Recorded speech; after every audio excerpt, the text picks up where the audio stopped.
Hi guys, and welcome back to the Aspiring Home Cook. My name is Trisha. In today's video, I'm going to show you how to make a beautiful chia seed pudding that is absolutely perfect as a make-ahead breakfast and is so delicious. You can also serve this as a dessert. It's so delicious you won't believe how healthy it is. Now for today's version of the chia seed pudding, I'm going to use fall flavors. I'm going to make a pumpkin chia seed pudding with the beautiful pumpkin spice flavors that we're going to put together. It'll be like sitting down to your own little piece of pumpkin pie. Now today's video, we're going to start off with making our own pumpkin puree from scratch.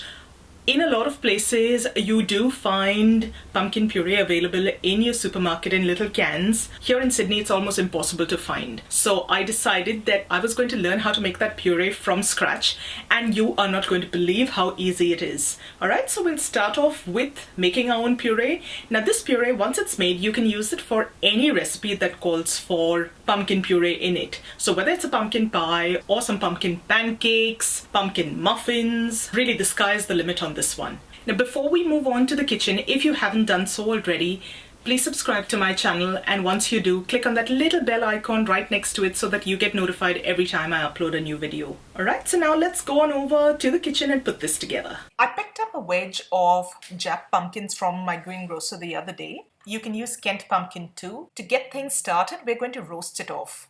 I'm going to leave the skin on. I'm just going to use a spoon and get all the seeds in that membrane out of the center.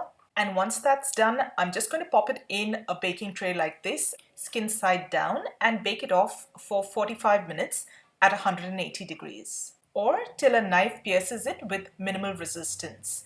Once it's ready, this is what it will look like. You'll see a little bit of char going on like this. And if you take a knife or a fork, it should get right in there with little to no resistance. That's when you know that your pumpkin's ready.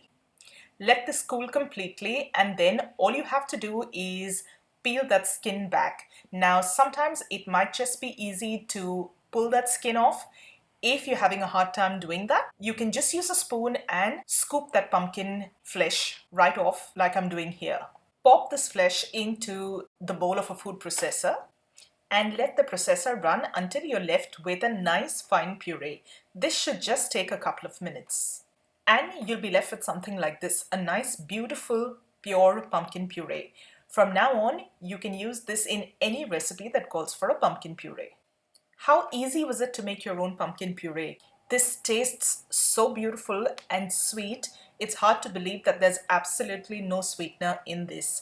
I'm so glad I learned to make my own pumpkin puree at home. So let's get on to our chia seed pudding now. Of course, we're going to need chia seeds. I've got a 1/4 cup of chia seeds here. I've got some almond milk. I'm going to be using 1 cup's worth of almond milk. This is the pumpkin puree that we made, and I'm going to use some of that. And we're going to make our very own pumpkin pie spice as well, for which I've got some ground cloves, ginger, nutmeg, and cinnamon. All the flavors of fall in there. If you're not a fan of almond milk, you can use any milk of your choosing. And if you'd like this a little sweeter, you can add a sweetener of your choice as well. Some maple syrup would go really well to sweeten this a little further if you'd like. In addition, you can also use a little vanilla if you'd like. Vanilla extract, vanilla bean paste will go beautifully. We're going to start by making our spice. I've got a 1/4 teaspoon of ground cinnamon here, a 1/4 teaspoon of ground ginger. I'm going to use half of this quantity of nutmeg, so that's 1/8 of a spoon of nutmeg powder. Yep, so about half. Now cloves are super potent. I would just put a little pinch of that in there, not more. And that's as much of the clove that I'm using. Just a little pinch. Now, of course, the beauty of this spice blend is since you're making it at home, you can tweak it to your liking. So if you'd like to add a little more of any of these or a little less, you can go ahead and do that. We're going to just mix these together, and we're going to mix our wet ingredients now. So let's start off with 1 cup of this almond milk.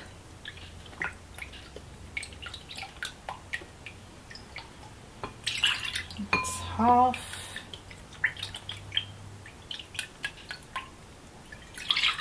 That's 1. And I'm going to use approximately 1/2 cup of this pumpkin puree too.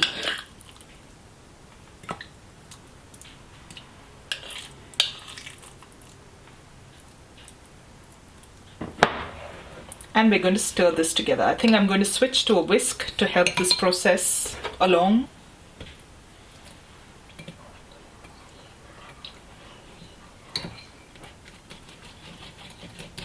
Now at this stage, go ahead and taste this because that will give you a good indicator of how sweet your chia pudding is going to be.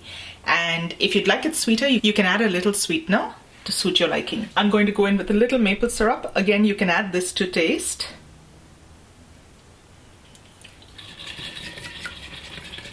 Now we're going in with our spice blend. This is a fairly potent blend, so go in with about half of it.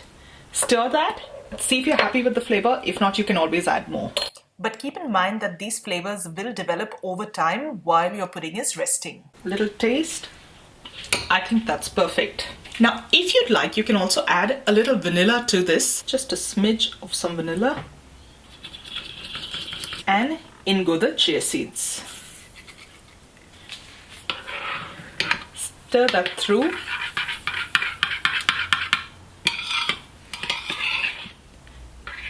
Once everything is all mixed in, it's now time for this to sit and set. We're just going to pop a lid on and put this in the fridge for a few hours. 4 hours should be fine. I like making these the previous evening, that way they can sit in the fridge overnight and they're ready to go in the morning. So into the fridge this goes. And just to show you what it looks like, I'm going to open my pumpkin chia seed pudding. Like you can see, it has a beautiful creamy texture and those chia seeds have swelled up really nicely. You can keep these a little longer if you'd like. Like I said, make them the previous night, make them over the weekend, and they'll keep really well for a couple of days in the refrigerator. Or simply just make them a few hours ahead. You can also leave these to set in mason jars, and then you've got breakfast on the go ready for you.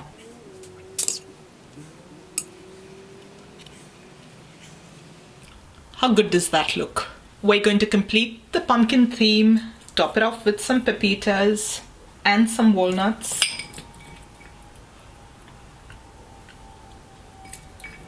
And a tiny drizzle of maple syrup. Not much, just a little.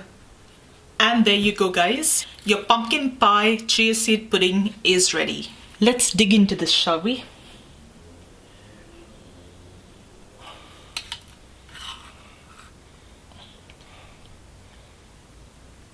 That is simply to die for. Those spice powders have really developed a nice mellow flavor and everything tastes just the way it should. It's not overly sweet, it's perfect, if I should say so myself. If you like pumpkin pie spice, go ahead and try this out. You won't be disappointed. So guys, I hope you enjoyed today's video. If you did, don't forget to give it a thumbs up and share it with family and friends. Thank you so much for joining me today. I'm going to see you really soon with another delicious recipe. So till then, take care. Bye.